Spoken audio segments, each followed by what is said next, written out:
Mapagpalang araw, kaibigan. Minsan pa, ito na naman po ang inyong kaibigan kay Jesus, Brother Manny Bautista. Nasa programa po kayong ang tunay na pagbubunyag ng katotohanan o salita ng Diyos ayon sa Biblia. Ang iba naman, ang tawag nila, banal na kasulatan. Kaya po banal kasi yung salita ng Diyos. Siya pong banal. Juan 17:17. Salita mo ay banal. Kaya, alam niyo po sa buhay na ito, manalangin muna tayo. Panginoon Diyos, aming Ama, samahan mo po kami sa pagtalakay namin sa iyong mga turo at aral na nakalagay po sa banal na kasulatan. Upang lubos namin paginabangan ang iyong salita, sapagkat ang iyong salita ay pagkain ng aming kaluluwa. Salamat po. Suguhin mong siyang Santong Espiritu, siyang magpatutuho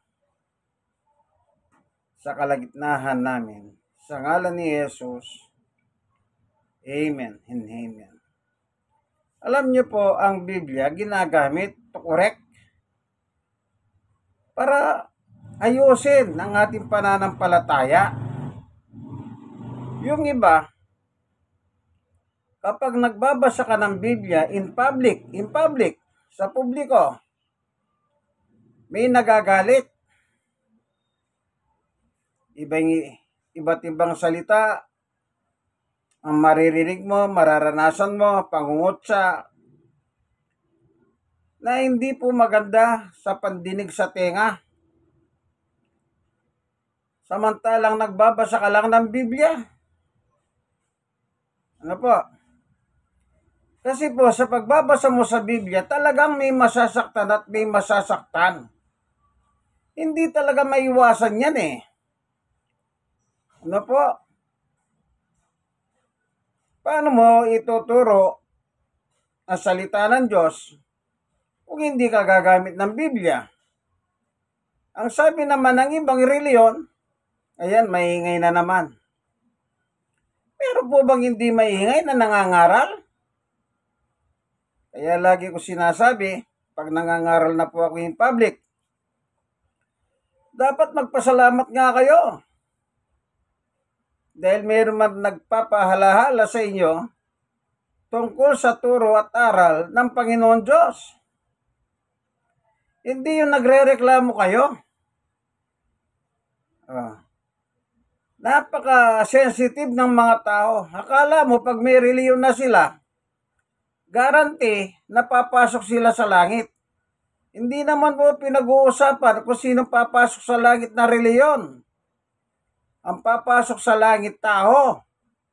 Ang papasok sa impyerno, tao.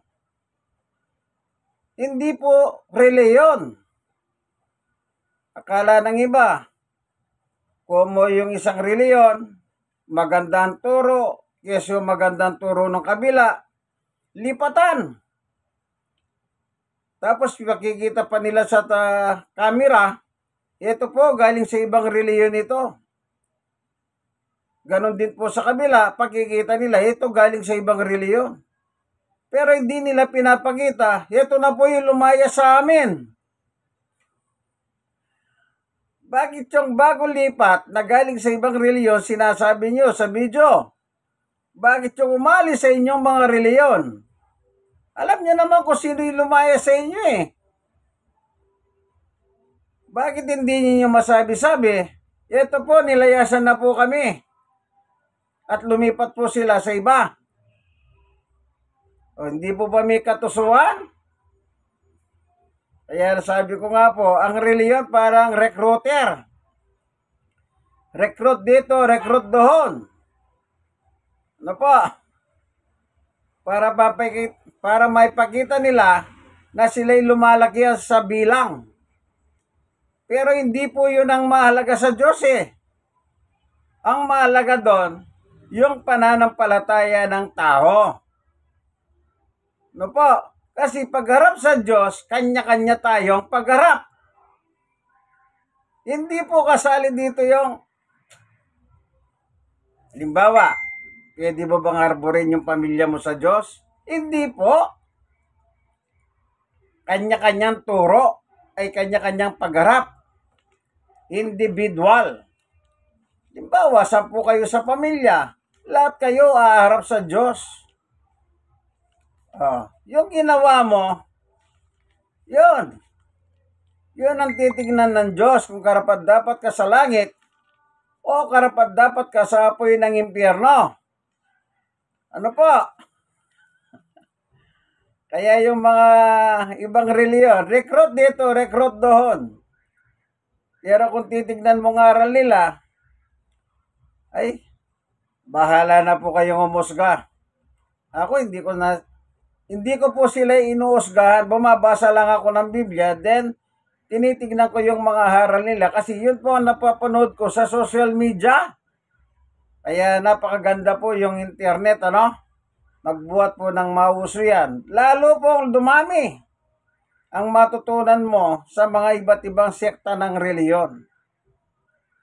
Yun po ang aking sinasabi dahil nanonood po ako sa kanilang iba't ibang mga sekta na napapanood po sa social media.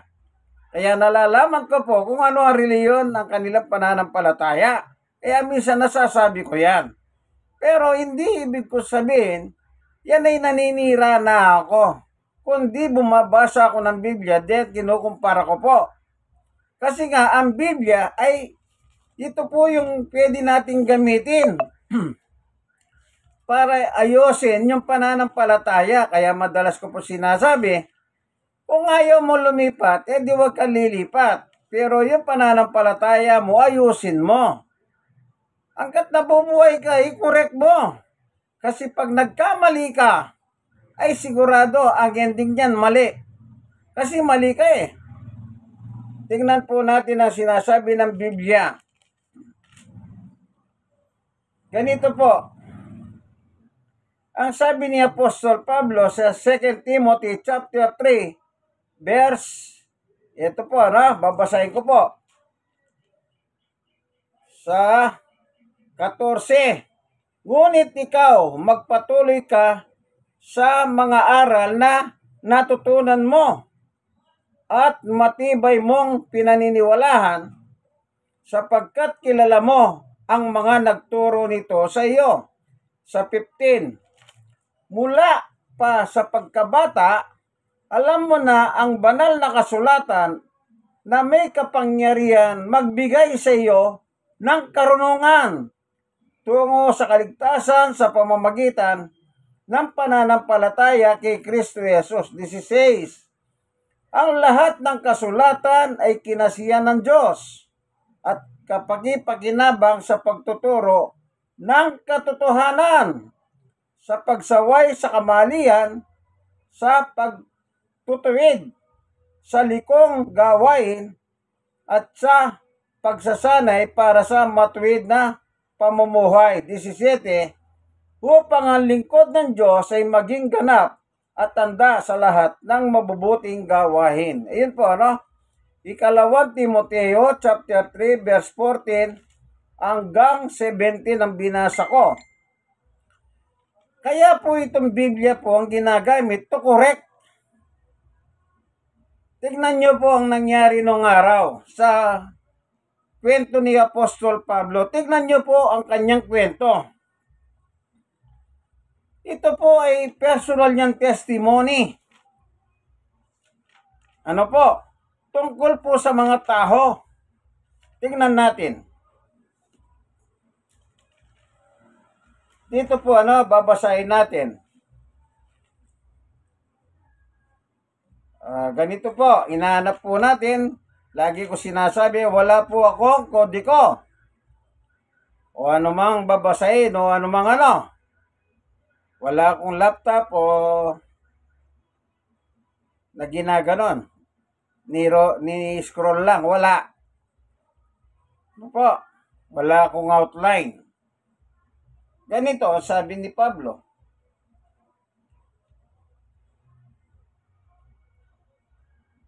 Roma 10:1. Mga kapatid, sapagkat ang pinakananais ng puso ko at dalangin ko sa Diyos. Yan. Ano po ang pagnanasa ni Pablo? At ang dalangin niya sa Diyos? Ito po. Ayang maligtas ang Israel. Tungkol sa kaligtasan po. Sa dos. Ito na pong dahilan. Bakit niya ninanasa o inilig sa kanyang panalangin maligtas ang Israel? Ito po yung mga taong Israelita sa panahon ni Pablo. Israelita. Ano po? Kasi po, nakita ni Pablo ang mali, ang kamalian ng kanilang ginagawa tungkol sa kanilang pananampalataya. Kaya gano'n na lang ang kanyang masiding panalangin, kahilingan, pagnanasa, ang sila'y maligtas. Ito po yung rason, verse 2. Sapagkat saksi ako, kita nyo po, sinasaksiyan niya, ibig niya sabihin, nakita niya ng kanyang dalawang mata. Ano po? Itong mga taong ito na mga Israelita. Sapagkat saksi ako na sila'y masigasig na maging kalugod-lugod sa Diyos. Kita nyo po? Ang ginagawa po nila talagang malupit, ano? Para mapalugod sila sa paningin ng Diyos. Pero bakit gano'n ang sabi ni Pablo? Ang ninanasa ng aking puso, ang aking dalangin sa Diyos, sana maligtas sila. Ibig sabihin, hindi po sila ligtas kung mamatay sila ng panahon na yan. Hindi sila ligtas. Kasi sabi niya, gusto ko silang maligtas. Kaya siya dumadalangin sa Diyos. Kasi nga, ang sistema ginagamit nila about their religion is, tuloy natin. Sapagkat saksi ako na sila'y masigasig na maging kalugod-lugod sa Diyos, hindi nga lamang batay sa tamang kahalaman. Yun po pala. Hindi tamang kahalaman. Anong ibig sabihin ng hindi tama? Di mali. Religious, pero mali ang kanilang pamamarahan, ang kanilang kahalaman. Kaya ganun na lang ang nakita ni Apostol Pablo sa panahon niya. So yung mga taong Israelita na ito na tinutukoy niya, hindi sila ligtas. Kasi mali ang kanilang pagsunod. Kung tama lang po ang pagsunod nila, di sana hindi na sila ikukwento ni Pablo. Di po ba? Tama na, ikukwento mo pa bang mali yun? Si Pablo po nagsabi, mali ang kanilang pamamarahan. Kaya, kapag mali ang pamamarahan ng iyong pananampalataya, yan ang Biblia po ang solusyon. Makinig ka, or either magbasa ka. Paano kung tamad ka magbasa? Tamad ka ring makinig. Mali na nga. Ang pinipilit mo, tama. Kaya nga po sa aking pangangaral in public, anong sinasabi nila sa akin? Hoy, maingay ka! Sino nagsasabing mahingay ako? Yung nasusumbatan. Pero yung hindi po nasusumbatan, anong sabi nila? Amen! Nag-amen po sila. Meron pa nga nagsasabi, hindi totoo sinasabi mo. Kita nyo po, ganun po o ang ugali ng tao. Binabasa ko lang ang Biblia kako. Alin ang mali dyan?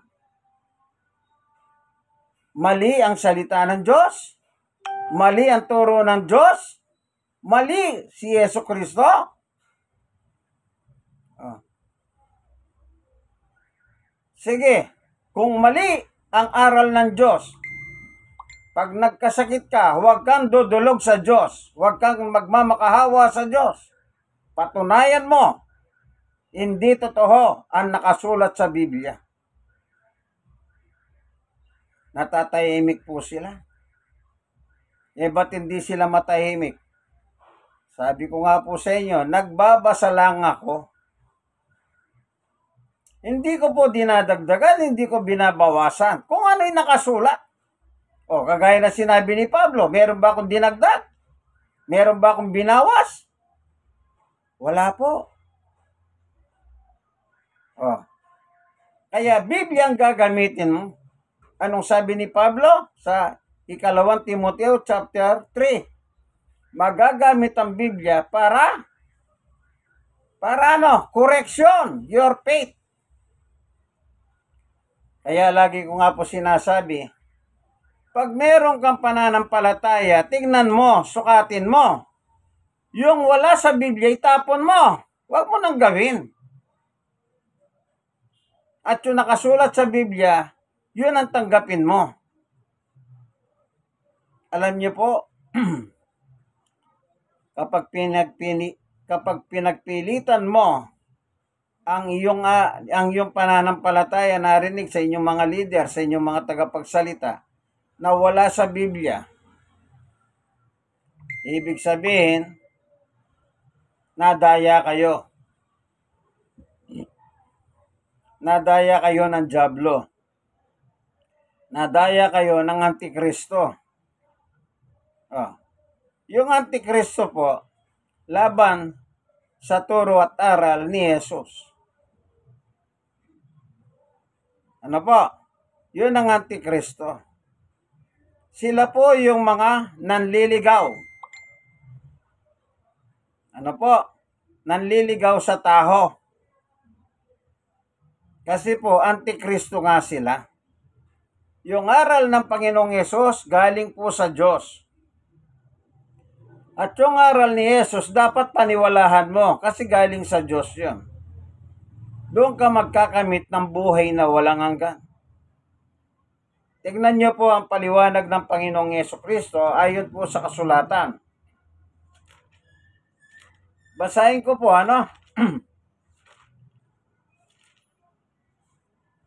sa sulat ni Juan 12:49-50. Sapagkat hindi ako nagsasalita ng mula sa sarili ko lamang, ang Ama nang nagsugo sa akin, ang siyang nagutos kung ano ang aking sasabihin at ipapahayag. At alam kong ang kanyang utos ay nagbibigay ng buhay na walang hanggan. Kaya ang ipinasasabi ng Ama, ang siya kong ipinahayag. Kita niyo po? Kanino daw galing ang aral niya? Ito po ang testimony ng Panginoong Jesucristo sa aking Ama. Kung ano yung inutos sa akin ng Ama, yun ang aking ipinapahayag. Ngayon, pag naniwala ka kay Jesus, dapat yung aral ni Jesus ang paniwalahan mo. Ano po ba sinabi ng Diyos sa 10 utos?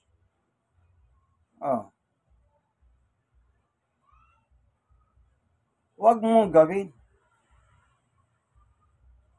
Kapag ang iyong pananampalataya na tinamaan ka sa 10 utos, bitawan mo. Ano po? Bitawan mo. Kasi sinabi ng Diyos yung 10 utos. Kanino pinagkatiwala salita ng Diyos? Di sa kanyang anak na si Jesus. Tandaan po ninyo, ang representative ng Diyos dito sa mundo, sa mga tao, wala pong iba kundi si Jesus. Ayan po, in Christ alone. Si Kristo po ang representative ng Diyos sa taho, sa lupa, sa atin. Wala pong iba. Oh, wag na po kayo makipagmatigasan. Hindi rin kayo mananalo eh. Tatalunin mo ba ang Panginoong Yesus? Sa panahon na si Satanas po, nagpasting ng 40 dias ang Panginoong Yesus sa Mateo 4 at saka sa Lucas 4. Nakasulat po yung pareho. Anong ginawa ng Satanas? Tinukso niya. Lahat ginawa ni Satanas. Akala niya po, madadali niya si Jesus. Pero ano sabi ni Jesus? Oy, Satanas, yung pinangangako mong yan, na ibibigay mo sa akin, paghahari ko yan. Meron po kasi nakalagay doon na, o Jesus, sambahin mo lang ako, ibibigay ko lahat ng nakikita mo. Lahat ng nakikita mo, ibibigay ko sa iyo. Loko-loko, di po ba? Pinamimigay niya paghahari ni Jesus. Kaya sabi niya kay Satanas, lumayas ka nga dyan, Satanas. Inuutosan kita. Di lumayas. Kala niya po mananaig siya kay Jesus. Pero yun mo, i-offer mo lahat ng nakikita mo pagmamayari ng Panginoong Yesus yan. Siyempre, anak siya ng Diyos. O kahit naman dito sa lupa yung tatay mo, maraming kayamanan. Pag anak ka, di ka kasali ka doon sa kayamanan na yon. Unless, hindi ka ilalagay sa last will and testament. Pero sa Diyos, lahat ng bagay pinagkatiwala sa kanyang anak. Pati yung kaligtasan natin. Ano po? Pati yung kaligtasan. Tingnan po natin ang isang sulat, na kung saan ang sinasabi ng Diyos ay ganito.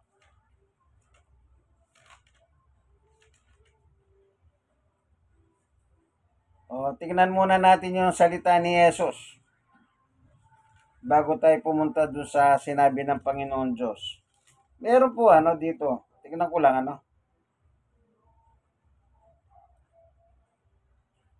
Dito sa Mateo 28:16. Pumunta ang 11 alagad sa Galilea sa bundok na sinasabi sa kanila ni Jesus. Sa 17, nang makita nila si Jesus, siya'y sinamba nila. Subalit may ilan sa kanilang naggalinlangan. 18, lumapit si Jesus at sinabi sa kanila, ibinigay na. Past tense, ibinigay na sa akin ang lahat ng kapangyarihan sa langit at lupa. Kita niyo po? Sino nagbigay? Natural yung kanyang ama. Ang tinatawag niyang amang Diyos, nasa sa langit ka. Ibinigay na. Past tense. Po.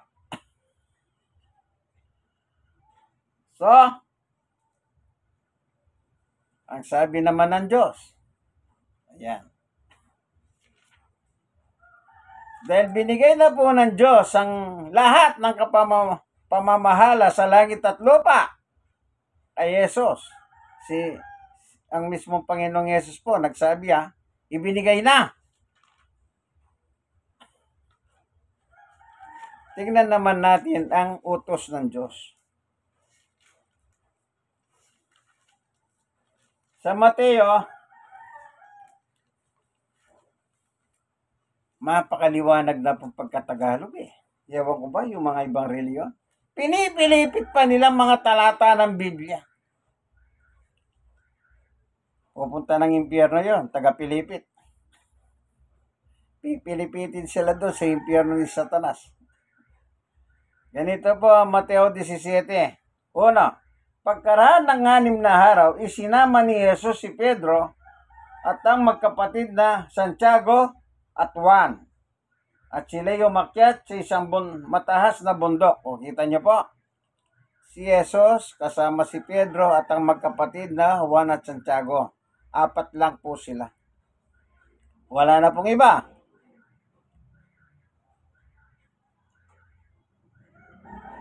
Dos, abang sila'y naroon na nakita nilang nagbago ang anyo ni Jesus.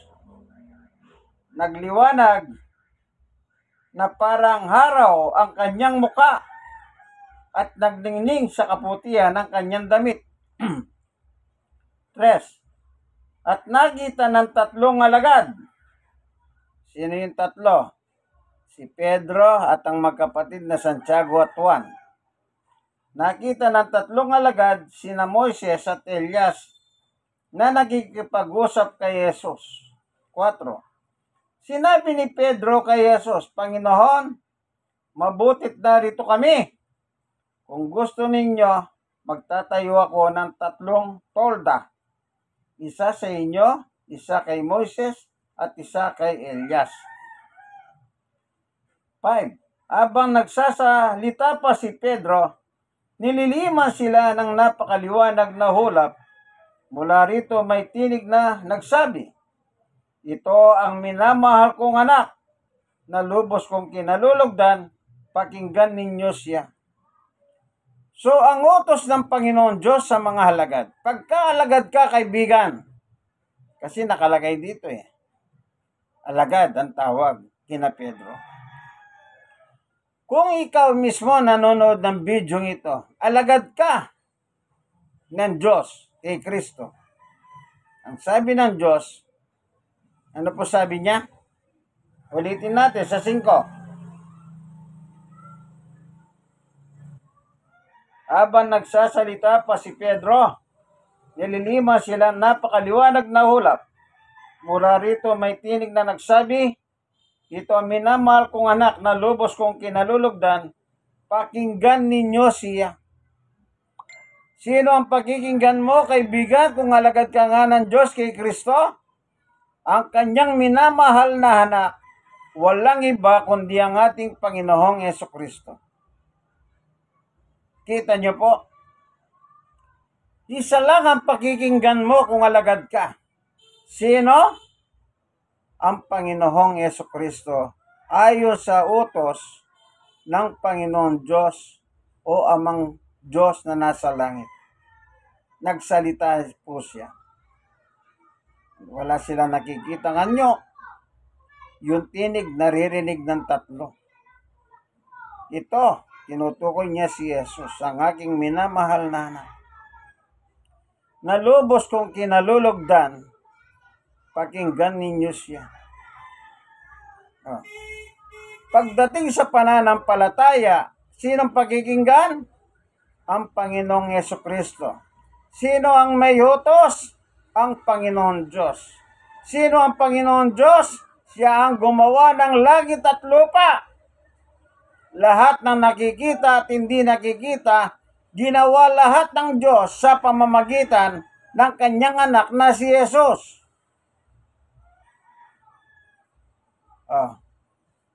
Pagkatapos sabi ni Satanas, Jesus, sambahin mo ako. O basahin nga natin.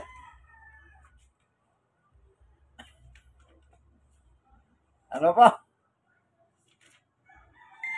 Ito yung pagtukso. Title nun, pagtutukso. Panunokso ni Satanas. Kaya sabi ko po, nasa Lucas 4 din. Ito, ang panunokso kay Jesus. Ano po? Ito, sige, basahin nga natin itong nasa Lucas, tsaka natin basahin yung nasa Mateo.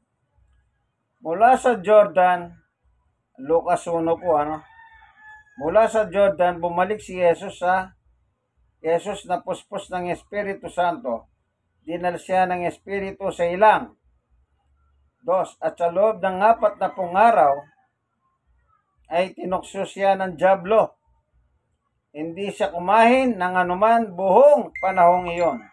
Kaya siya'y nagutom. Kita nyo, 40 days. Kaibigan, kaya mo ba? Ang kaya lang ng tao, uminom ng tubig. Pero, walang pagkain kaya ng tao yun. Kasi yung nasa Guinness is 100 28 days. Yung nasa Guinness Book of Record. Tubig lang. Ano po? Pero tubig. Pero si Jesus, hindi nga siya, wala po eh. Pero nakalagay naman, anong sabi? Puspos ng Espiritu Santo. Tuloy. 3. Sinabi sa kanya ng dyablo, kung ikaw nga ang anak ng Diyos. Ayan, kita nyo po. Itong Satanas na ito, alam naman niya ang totoo. Bakit ko po sinabing alam niya ang totoo? Kasi liar si Satanas. 8:40. Ama ng mga sinungaling. Si Satanas. Nagsisinungaling na po siya. Dito, tingnan nyo. Sinabi sa kanya ng dyablo, kung ikaw nga ang anak ng Diyos. Kita nyo? Pagsisinungaling na po yan. Anak talaga ng Diyos si Jesus. Iutos mong maging tinapay ang mga batong ito. 4. Ngunit sinagot ito ni Jesus na susulat, hindi lamang sa tinapay na bubuhay ang tao, kundi sa bawat salitang nagmumula sa bibig ng Diyos. Ano po? Sa verse 4 po yun. Kahit yung Mateo 4:4, the same word ang nakalagay. 5. Dinala siya ng dyablo sa isang mataas na lugar. At sa isang saglit ay ipinakita sa kanya ang lahat ng kaharian sa daigdig. Sinabi ng dyablo sa verse 6 po ito, ibibigay ko sa iyo ang lahat ng kapangyarihan at kadakilahan ng mga ito. Ipagkakalob ang lahat ng tao sa akin. Maaari kong ibigay kung kanino ko gusto. Lahat binibigay na Satanas. Anong sabi niya? Maaari kong ibigay kung kanino ko gusto.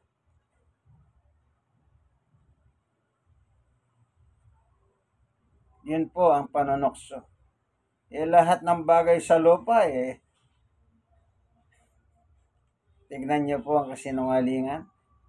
Yung katotohanan, pinapalitan ng kasinungalingan. Ano po? 7.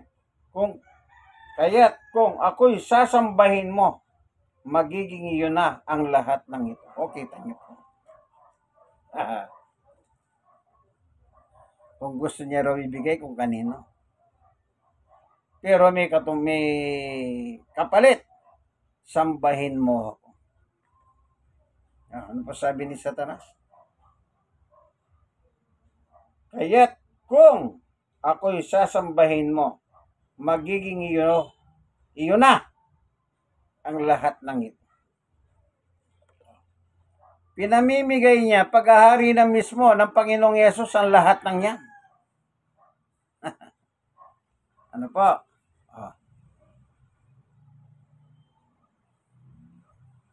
So, wala po, hindi po umubra ang strategy ng dyablo. Kaya yung mga antikristo, pagdating ng araw, hindi rin kayo obra kay Jesus. Yung iba po, yung mismong ewan ko anong klaseng tao ito. Ewan ko kung anong klaseng tao ito.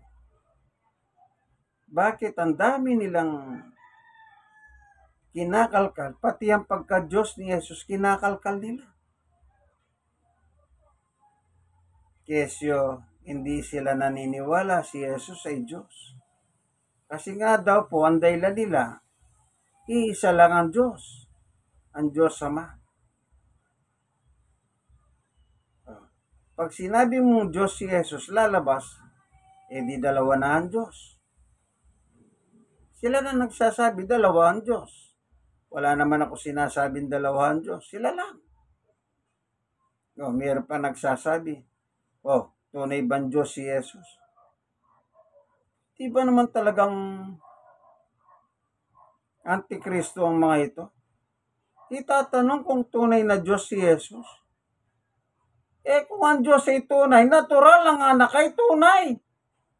Magama nga po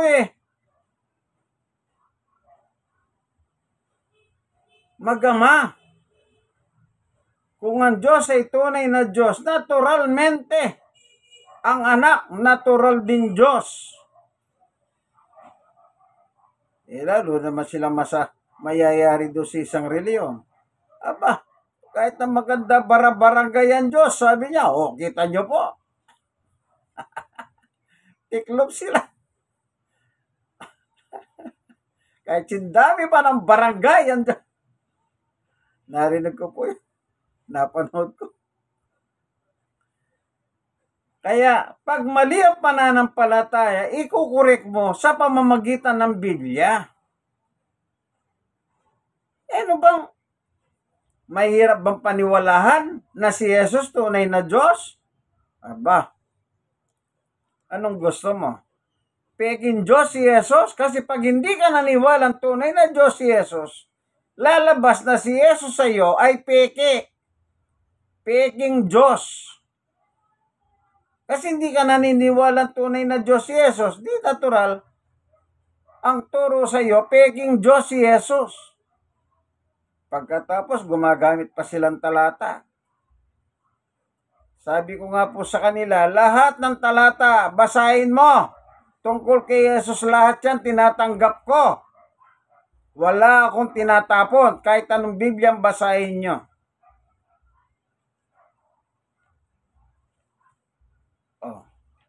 Meron ka pa bang ilalaban, kaibigan? Pag sinabing si Jesus ay ako'y tao, naniniwala ako. Kapag sinabi ni Jesus, anak ako ng tao, naniniwala din ako. Kapag sinabi ng Biblia, nagkatawan tao si Jesus, naniniwala ako. Kapag sinabi ng Biblia, si Jesus ay Diyos, naniniwala ako. Kapag sinabi ng Biblia na si Jesus tunay na Diyos, naniniwala din ako.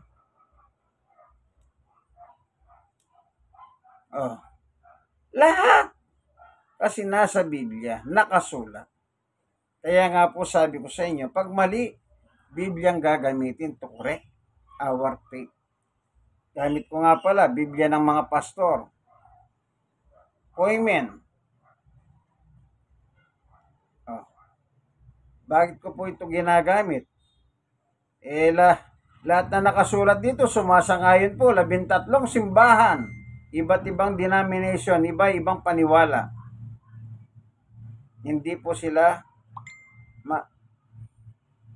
kumbaga, yung 13 grupo na yan, lahat na nakalagay dito, approve sa kanila. Kasi nandito yung pangalan nila.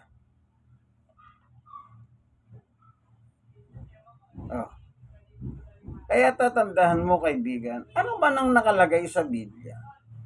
Sabi ko nga po, kung ayaw nyo lumipat ng reliyon, bahala kayo. Buhay nyo yan Siguraduhin mo habang nabubuhay ka,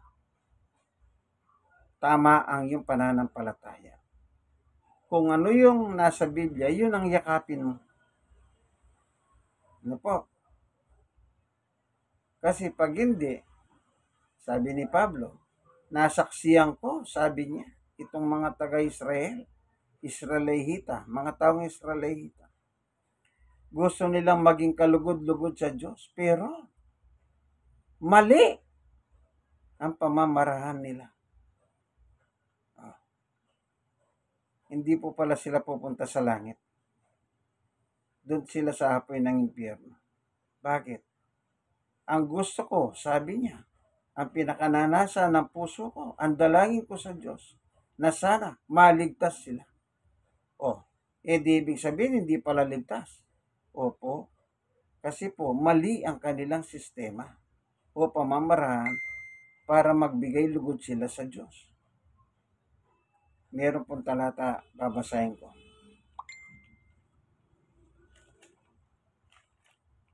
Dito sa Korinto, unang Korinto.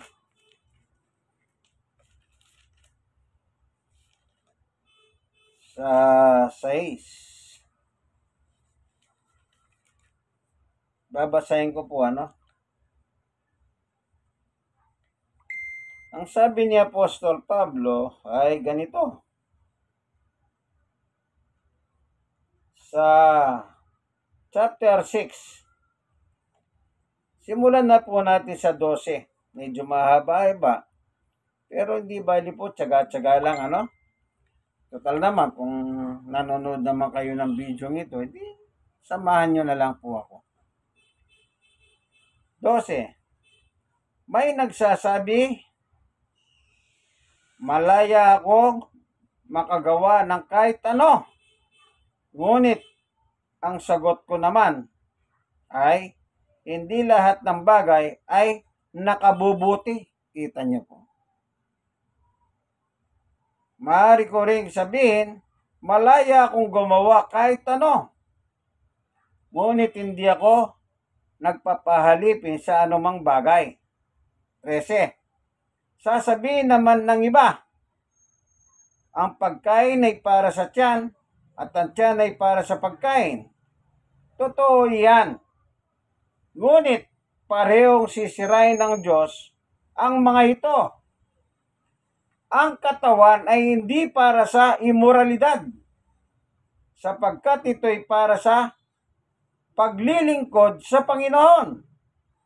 At ang Panginoon naman ang naghahalaga ng katawan, sa katawan. 14. Muling binuhay ng Diyos si Jesus, at tayo man ay muling bubuhayin sa pamamagitan ng kanyang kapangyarihan. Kasi, hindi ba ninyo alam na ang inyong mga katawan ay mga bahagi ng katawan ni Kristo? Kukunin ko ba ang bahagi ng katawan ni Kristo upang gawing bahagi ng katawan ng isang babaeng nagbebenta ng aliw? Hindi. 16. Hindi ba ninyo alam na magiging isa ang katawan ng bayarang babae at ng pagkikipagtalik sa kanya, sapagkat sinasabi sa kasulatan, ang dalawa'y magiging isa. 17. Nakikipag-isa ka sa Panginoon at nakikipag-isa sa Kanya, sa Espiritu. 18. Iwasan ninyo ang immoralidad. Ang ibang kasalanan na gagawa ng tao ay hindi nakakasira sa katawan. Ngunit ang gumagawa ng immoralidad ay nagkakasala laban sa sarili niyang katawan. 19. Ito na po. Paano mo mabibigyan kaluguran ng Diyos? Hindi ba ninyo alam na ang inyong katawan ay templo ng Espiritu Santo nasa inyo at ipinagkaloob ng Diyos sa inyo? Hindi ninyo paghahari ang inyong katawan. 20. Sapagkat binili na kayo sa isang halaga, kaya't gamitin ninyo ang inyong katawan upang maparangalan ang Diyos. Yan. Paano mo mapaparangalan ang Diyos? Gamitin mo ang katawan mo para sa Kanya. Paano yun? Di sundin mo ang utos niya na dala ng Panginoong Jesucristo. Ginawang halimbawa po yung immorality. Yung katawan mo, nakipagano ka pa sa iba.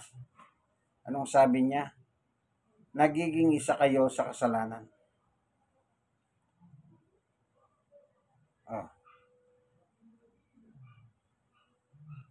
Kaya wag po tayong matakot na baguhin ang ating paniwala. Yang katawan natin para sa Diyos. Sabi ng Diyos, makinig ka sa aking anak. Sabi ni Jesus, ang aking turo at aral galing sa aking Ama. At kung sinunod mo si Jesus, anong sinabi niya? Magkakaroon ka ng buhay na walang hanggan. Saan po yun? Sa langit. Sa piling ng Diyos at si Jesus. Pero kapag mali na ang iyong ginagawa,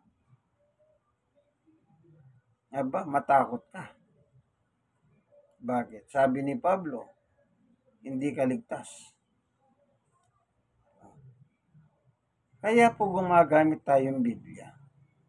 Hindi po tayo nagkukwentuhan dito. Kwentong kutsero, kwentong barbero. Kung nasasaktan man kayo, di salamat, nakakadama kayo ng kirot. Meron pang pagkakataon na nabubuhay po tayo. Lagi ko sinasabi po itapon ng masama, pulutin ng mabuti. Yung masama na yung paniwala, tapon mo na. Kapag sinabi nila sa iyo at ipipilit sa iyo na si Jesus ay tao at hindi Diyos, huwag mong paniwalaan yun. Ayan mo sila. Kung yun ang kanilang paniwala nila yun. Kasi wala naman sa Biblia yan. Yung nasa Biblia, si Jesus tao. Pero yung sabihin mong hindi Diyos, yun ang mali. Kasi sa Biblia, Diyos si Jesus. Kaya dapat, yung mali, bitawan. Huwag mo nang ikwento sa iba. Yung iba po, kinukwento pa nila. Pinakikita pa sa social media. Dinadak-dak-dak-dak pa nila. Pero kapag nasalig mo sila, nagagalit. Kagaya nung araw, sabi sa akin, makita lang kita, kalbo ka, susunugin ka na, susunugin ka namin. Sabi ko, nakikita naman ninyo ako Ba't hindi pa ako nasunog? Baka kayong masusunog sa apoy ng impyerno. Yan namang isa, pag nakita kita, babariling kita. Tignan ko lang pag hindi nagbago ang pananampalataya mo. Kasi sa akin po, si Jesus ay Diyos. Sa kanila, hindi po Diyos. Kaya pag nakita daw po ako, tututukan ako ng baril. Tignan niya raw po kung hindi magbabago ang aking paniwala. Sagot ko naman sa kanya, sabihin mo, saan ka nakatira? Papasyalan kita. Sa susunod, magkakaroon kami ng Christmas party sa aming simbahan na kinabibilangan ka. Bibigyan kitang imbitasyon. At ako na sasagot sa iyo sa iyong pagkain. Huwag mo na akong hanapin. Ako na pupunta sa inyo. At doon sa mga nagsabing, oy kalbo, susunugin kita. Ako na po ang pupunta sa inyo. Sabihin nyo lang kung saan kayo nakatira. Yayayain ko kayo mag-Bible study kasama ng inyong kaibigan na nagagalit sa akin at ang iyong pamilya. Ano? Wala. Ayaw nila Hanapin pa ako. Ako na nga lalapit, hanapin mo pa ako. Para sunugin, para barilin.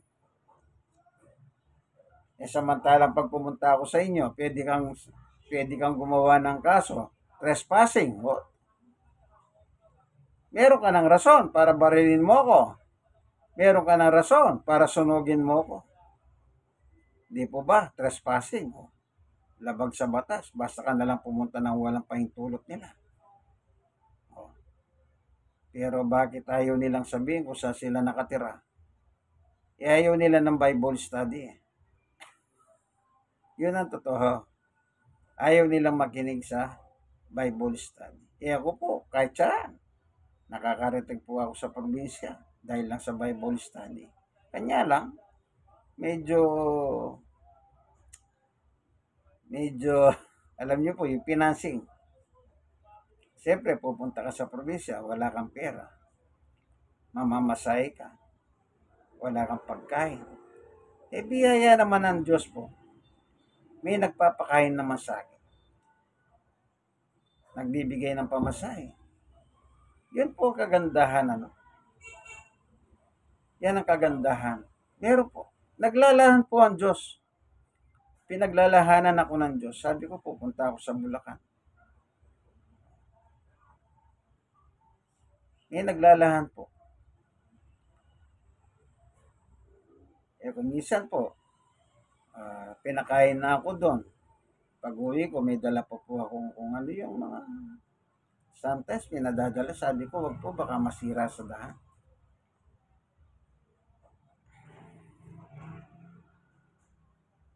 Isipin mo, magdadala kang seafood na sariwa. Sabi ko, baka mapanis lang po sa dahan niyan, kakuwag na lang. Siguro sa kagustuhan nila makapagdala ako ng mga seafood. Minsan, pinadala po sa akin, luto na. Pinagbigyan ko naman po. Inuwi ko po, luto na. Ano po? At nakain namin pamilya. Ganon po ang ministry. Wala po akong kinatatakutan. Ang kinatatakutan ko ang Panginoon Diyos. Yun ang sabi ni Jesus. Matakot ka sa Diyos. May kapangyarihan magbulit sa iyong katawan at kaluluwa sa hapoy ng impyerno. Kaya ako po tinuturo ko ano yung nakasulat. Hindi po ako nagdadagdag, nagpipikos pasin. Focus-pikos. Sa Comelec lang po yan. Pananagutan naman nila yan. Pagdating ng araw sa Diyos, kung sila'y nandaraya sa eleksyon. Tandaan nyo po yan, nakala nila makakaligtas sila. Lahat ng ginawa ng tao, kita lahat ng Diyos. Lagot sila. Kaya, kaibigan, matakot ka sa Diyos. Kung mali ang iyong pananampalataya, hanggat tuminga ka, panguling talata po.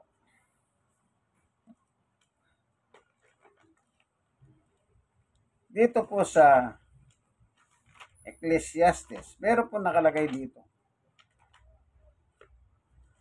Ano po?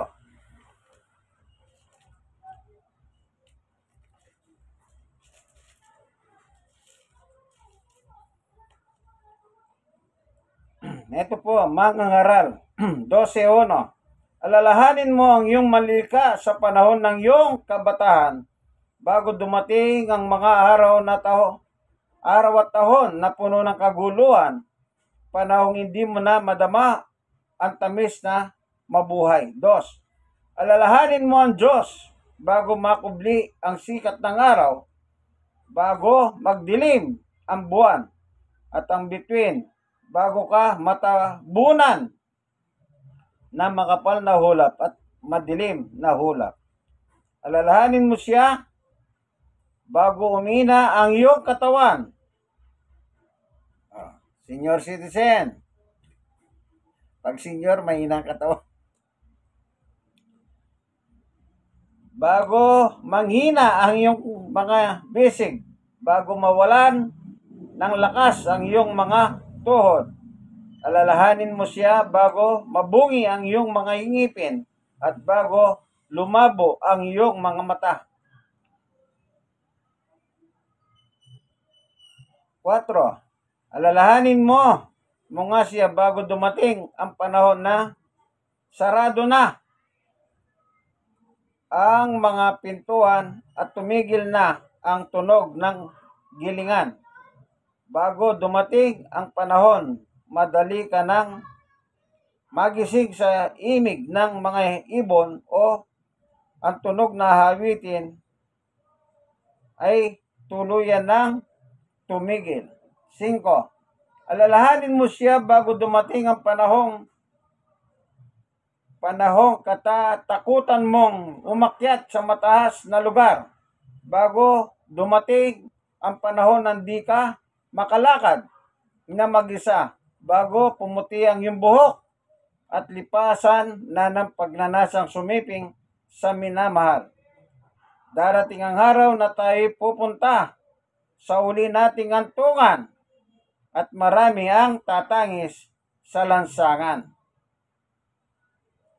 Anong sabi ng mga ngaral? Uling antungan, maraming tatangis. Yun po yung kamatayan, libingan sa sementeryo. Hanggang sementeryo, tinatangisan ka na ng iyong mahal sa buhay. So, anong sabi niya? Bago ka mamatay. Alalahanin mo ang Diyos na iyong lumikha. Kaibigan, hindi pa huli ang lahat. Kung mali ang iyong pananampalataya, ibitawan mo yung mali. Yakapin mo yung aral ng Diyos sa Biblia na sinabi ng Panginoong Jesucristo. Kapag naniwala ka kay Jesus, sigurado, garantisado. Sabi ni Jesus, ako magdadala sa iyo sa langit. Amen po ba, kaibigan? Siyempre naman, amen. Kaya tatandaan niyo po, iyang mga antikristo, naglipa na. Ito po yung mga pimipilipit ng talata ng Biblia. Na maliwanag na po nakalagay, pilit pa nilang pinipilipit. Tandaan po ninyo, antikristo po sila. Laban kay Jesus. Minsan pa itong kaibigan ninyo kay Jesus, Brother Manny Bautista. Salamat po Panginoon Diyos sa katotohanang itinuro mo sa amin ng iyong mga salita ay tunay na mapapanaligan. Salamat po sa ngalan ni Jesus. Minsan pa kaibigan, i-share mo naman ang aking munting video. Kayo naman na-share, i-share nyo rin po sa iba. Malay ninyo kaibigan, makatulong ka. Maging kamay ka ng Diyos kapag na-share mo ito. Bakit? Biblical teaching, walang okos-pikos. Walang dagdag, walang bawas. Kung ano yung nakasulat, yun po ang aking dinadalang sa Biblia. Binabasa. Ano po? God bless us all. Amen? Amen. God is good. All the time. All the time. God is good. Amen? Amen.